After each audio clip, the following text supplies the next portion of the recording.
Got this thought today from one of the Old Testament prophets in the Bible. It was a time of famine, and God directed him to go to a city, and there would be a widow that would take care of him. So he goes, and sure enough, there's the widow. She's gathering some sticks, so he goes to her and says, "Hey, when you head home, make me a cake of bread, please." She turns and says, "I don't know if you understand. This is a famine, and I'm right now gathering enough sticks to build a fire.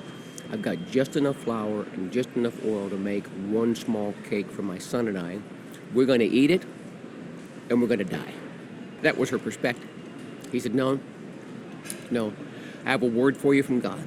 You make that for me first. In other words, kind of a put God first moment. And you won't die, you will live.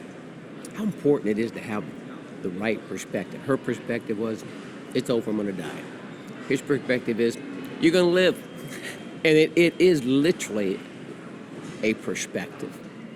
You get something from God, a word from God. It can bring life to your marriage. It can bring life and hope to your physical body, life and hope to your future, to your finances. Two perspectives. So easy to get negative and think, just going to die. Or you find what God says in His Word, you read it, you can be healed, you can be blessed, you can have life, and you can choose to believe there's life ahead for you. We can only see what's right in front of us. God sees what's ahead of us. That's why it's important to hear from Him, hear His Word. Looks like things are dead because that's all we can see is what's in front of us.